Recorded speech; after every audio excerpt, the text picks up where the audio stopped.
Although there have been many surprising relationships in Hollywood, the one involving Warren Beatty and Goldie Hawn was the most fascinating. While they were both at the peak of their careers, these two titans had a connection that made fans and industry insiders alike fantasize about the possibility of a power couple. However, the possibility disappeared as fast as it had appeared, and many still didn't know the reality. Last but not least, Warren Beatty has spoken up after years of rumors. He shocked the crowd and challenged long-held assumptions with what he disclosed. You could find yourself reevaluating your opinions of both him and Marry Goldie Hawn in light of his shocking and frank confession. The daring adventure of Warren Beatty. Hollywood was not only shaped by Warren Beatty's decades-long career, but also by his daring decisions and amazing reinventions. Henry Warren Beatty came into this world in Richmond, Virginia on March 30th, 1937, and his upbringing there shaped his creative instincts. Even though Beatty's surname would be spelled differently for business reasons, his love of stories and the limelight shone through from an early age. His humble beginnings may not have been picture-perfect, but they were characterized by grit and an insatiable appetite for learning about acting and film. Northwestern University, which Beatty attended from 1955 to 1959, is well known for its excellent theatrical program. But just like a lot of artists who have worried about eventually, he decided to drop out and pursue acting full-time, drawn to the stage and screen. This choice initiated a career that would go on to become one of the most interesting and multifaceted in American cinematic history. Studio One and Playhouse 90 were among the several television productions in which Beatty appeared by 1957. He was able to get experience in a professional setting with these early parts, and he became known as an intriguing young actor with promise outside of television. Warren Beatty had gone from being a promising actor to a major player in the profession by 1967. The groundbreaking picture Bonnie and Clyde, in which he both produced and starred, would change the face of Hollywood cinema that year. The film defied norms and conventional wisdom with its grit, style, and frightening level of violence for its era. It solidified Beatty's reputation as an innovator and risk-taker and garnered numerous Oscar nods. He wasn't satisfied with just playing the part. What he really desired was to have an impact on the narrative style and content of Hollywood blockbusters. This trend persisted all the way into the 1970s. Two of Hollywood's most legendary actors, Beatty and Elizabeth Taylor, shared the screen in 1970's The Only Game in Town. Despite the lack of cultural influence, Beatty's persistent enthusiasm in collaborating with A-list talent and delving into complicated personalities was on full display in the film. After that, in 1975, he appeared in, co-wrote, and produced the film Shampoo.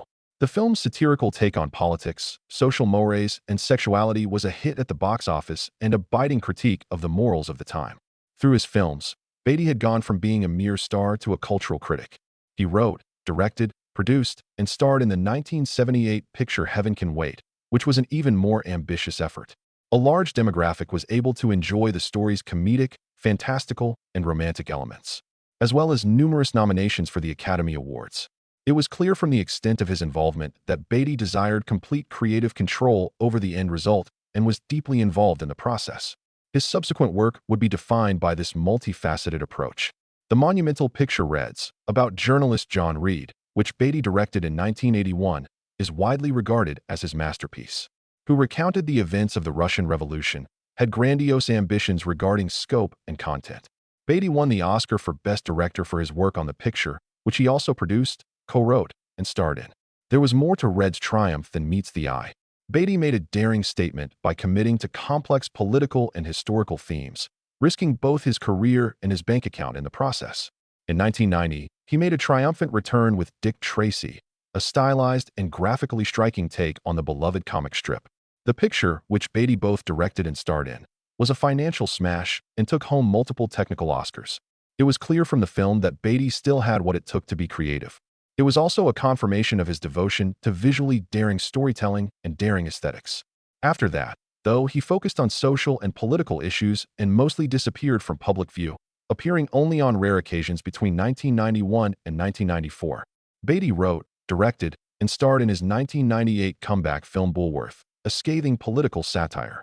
Reviewers lauded the picture for its daring examinations of race, the media, and American politics. Beatty was still unafraid to confront crowds and address the problems that really concerned him. Woolworth was more of a statement than a film, reflecting his faith in cinema's ability to start important conversations.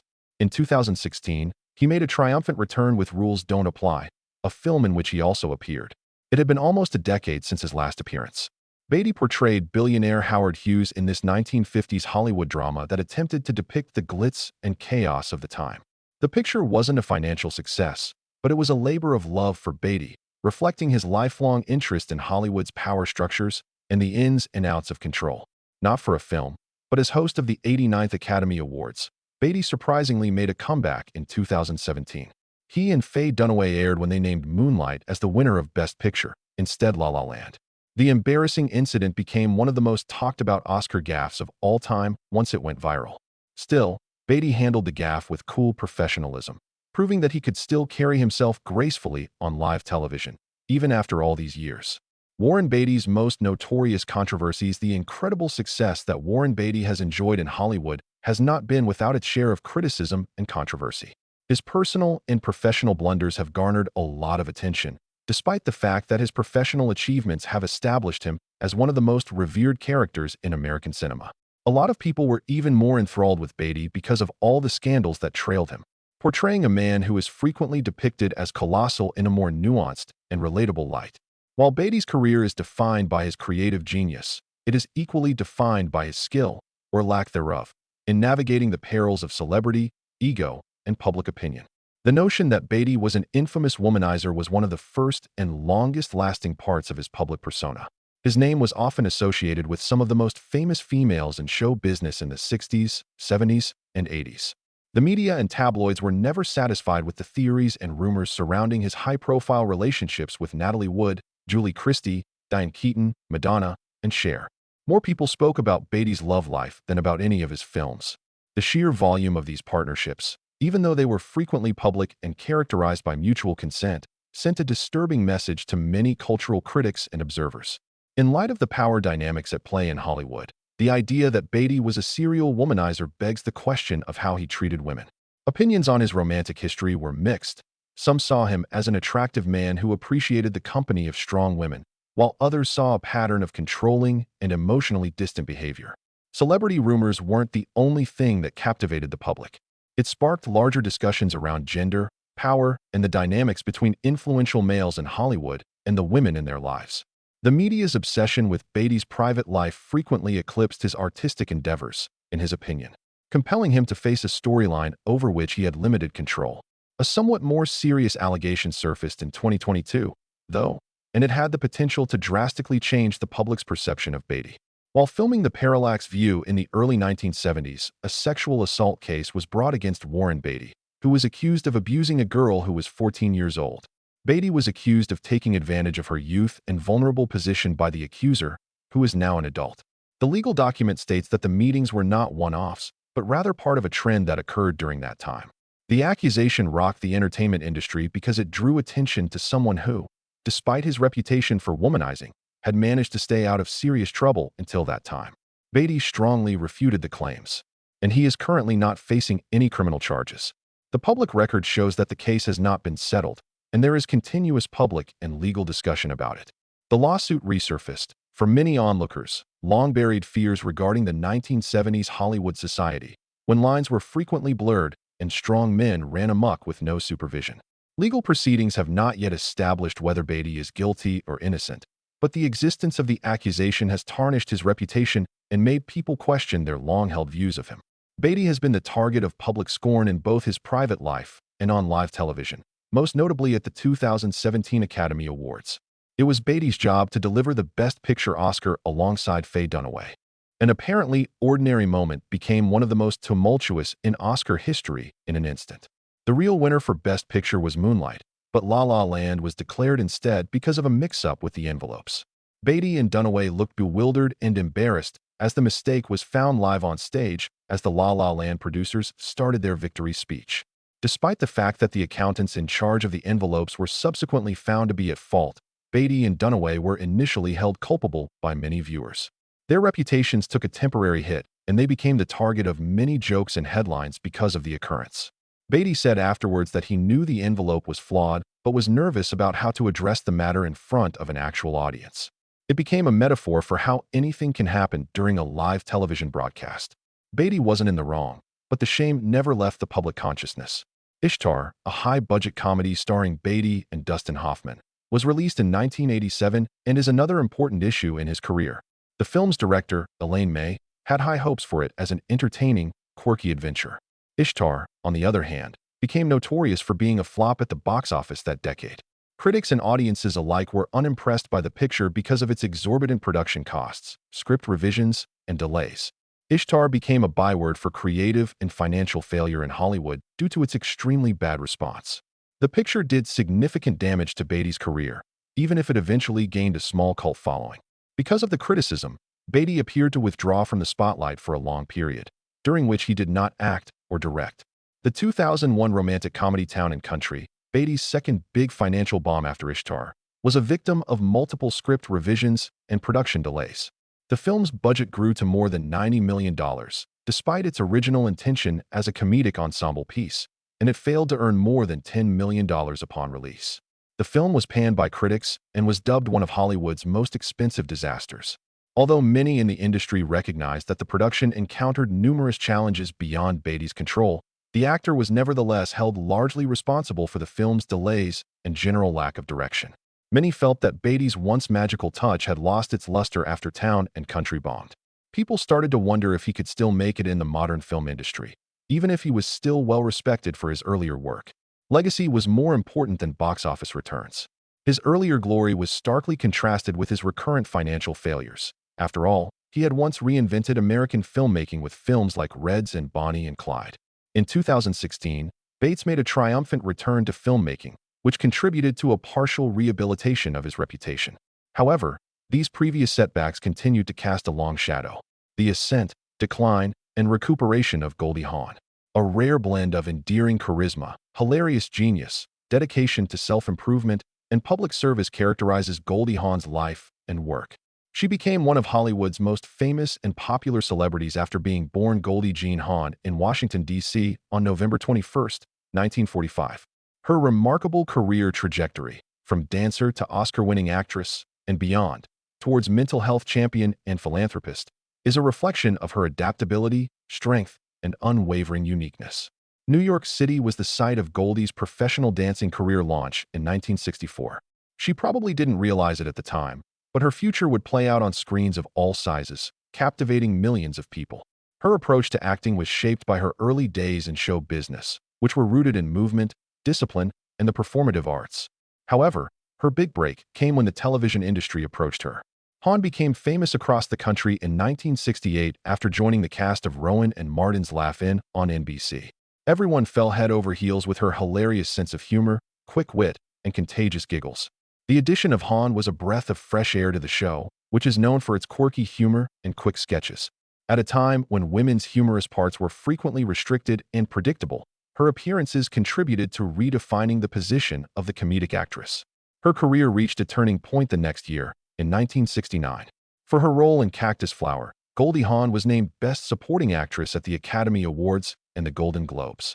She went beyond her vivacious TV persona to portray a complex and intriguing character, showcasing her acting chops in the process. She won, and her move from television to movies was complete, with her as her launching pad into the world of Hollywood fame. For all intents and purposes, it was proof that her talent knew no bounds. Goldie Hawn was a leading lady of Hollywood bankability in the 70s and 80s.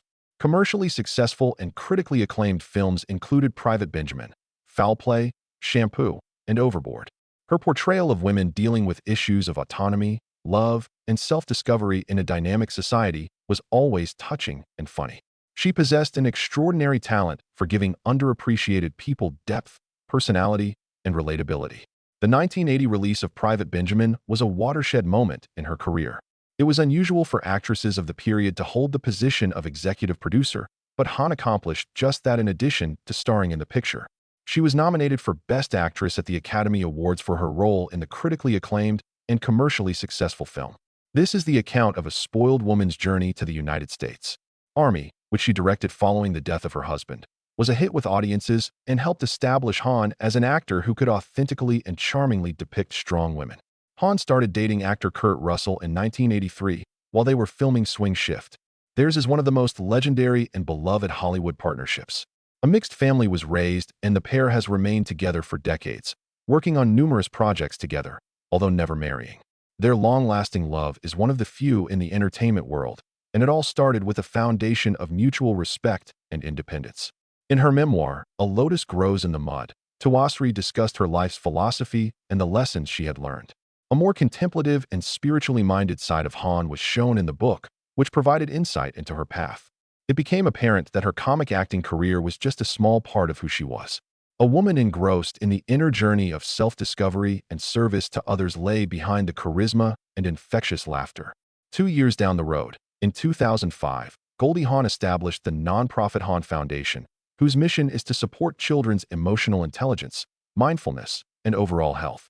Helping kids develop resilience and emotional control skills is the foundation's main goal with its Mind Up program, which it runs in partnership with schools and teachers. Many have lauded Hawn for her dedication to mental health and education, and the foundation's efforts have made a difference on a global scale. It was a turning point in her history, one that expanded beyond mere entertainment to real societal impact. In 2020, Hawn played Mrs. Claus again in the Christmas Chronicles 2 film, which also featured Kurt Russell. Viewers loved seeing the real-life couple on screen together again, and the film delivered a charming and quirky Christmas experience. It was a perfect illustration of Hawn's steady equilibrium in her job, love life, and overall outlook on life. The most talked about scandals involving Goldie Hawn. The personal life of Goldie Hawn has frequently garnered as much interest as her professional life, despite the fact that her legacy lives on through her contributions to movies, charity, and public advocacy. Hawn is well known for her genuine personality, boundless energy, and the fact that she has never been afraid to speak her mind or do things her own way. However, there is now more scrutiny due to that independence. Their decision to remain a couple throughout their decades-long collaboration with actor Kurt Russell has been a main topic of conversation. Hawn and Russell have been living together since 1983, growing a family and enjoying each other's company without ever formally tying the knot. Many view their partnership as a representation of love and respect that will last a lifetime, while some have publicly questioned their decision not to tie the knot. The couple has been under constant scrutiny from tabloids, who have published stories implying that they may be hiding problems or are afraid to commit. Still, Hawn has handled this matter elegantly and directly. Their strength, she said in many interviews, stems from the fact that they choose to be with one another every day, not because a legal document forces them to, but because they want to. According to her, this view encourages autonomy in a partnership, which is good for both people's personal development. Their connection is seen by many as a new take on old standards, and her perspective has struck a chord with them. Yet, there are many who have other opinions. As a reflection of persistent social conflicts regarding the ideal form of love and commitment, the discussion rages on in public spaces and the media. The outspokenness of Goldie Hawn is far from over. Hawn gave an interview in 2018 that caused a stir when she shared her thoughts on the #MeToo movement. The purpose of the movement to create safer settings for women and make abusers accountable is something she strongly supports. On the other hand, she expressed concern that the movement would turn into an anti-male society characterized by stereotypes and bigotry. Although change was long overdue, she argued that it should be based on equity and understanding, stressing the importance of subtlety and conversation. She was lauded by some for her level-headed and considerate viewpoint, which pushed for inclusive reform instead of polarization. Some, though, took offense to her remarks and felt she was downplaying the seriousness of abuse in the entertainment business and beyond. Many were uneasy with Hawn's nuanced attitude during an era when public personalities were supposed to express firm, unwavering positions. Her comments demonstrated how deeply complicated and emotionally fraught cultural discussions can get, especially when they touch on issues of personal trauma, demands for justice, and entrenched power dynamics. Reports of hostility on set have followed Hawn throughout her career. She is known for being assertive in her business life, and these incidents have typically surfaced quietly, without much public scandal. Working on the 1980 comedy Seems Like Old Times with Chevy Chase is one example.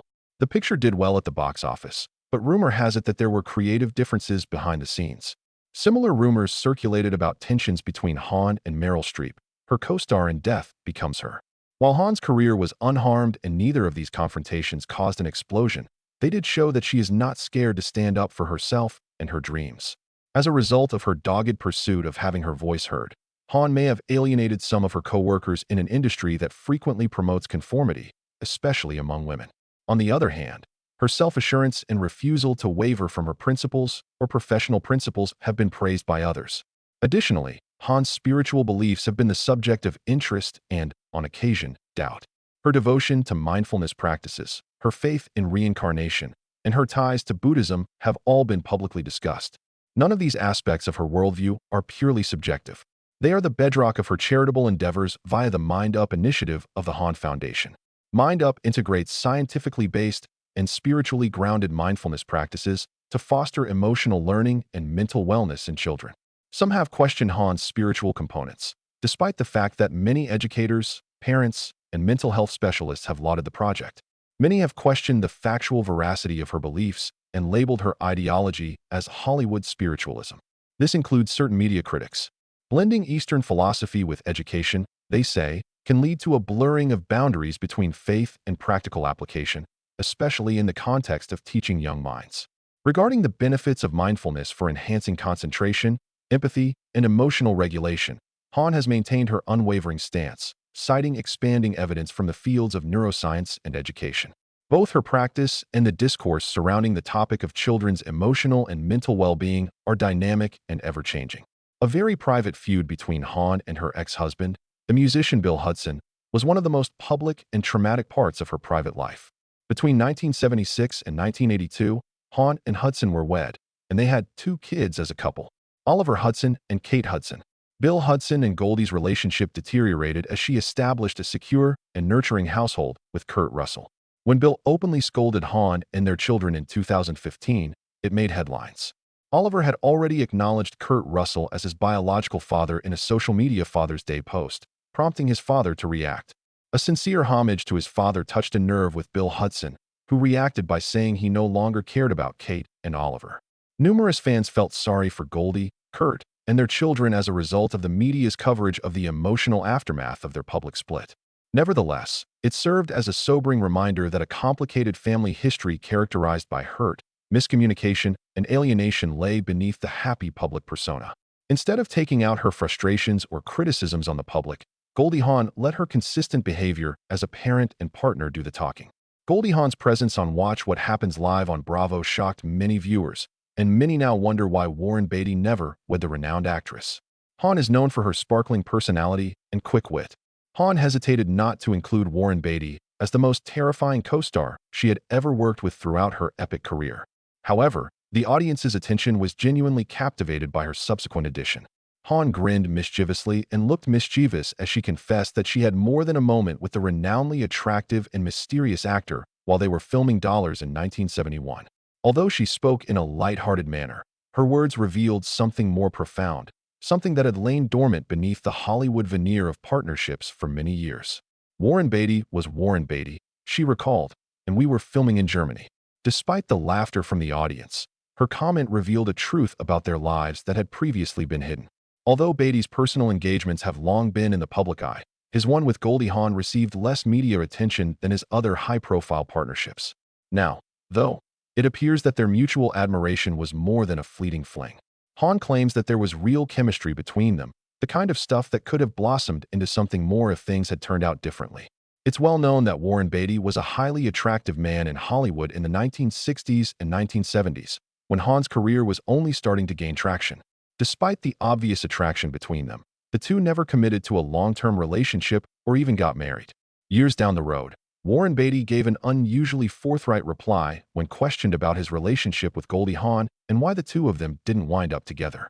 Despite Hawn's undeniable charisma, Beatty admitted in an interview that the two were at vastly different points in their careers and lives. This conversation has been referenced in other credible biographies of Beatty.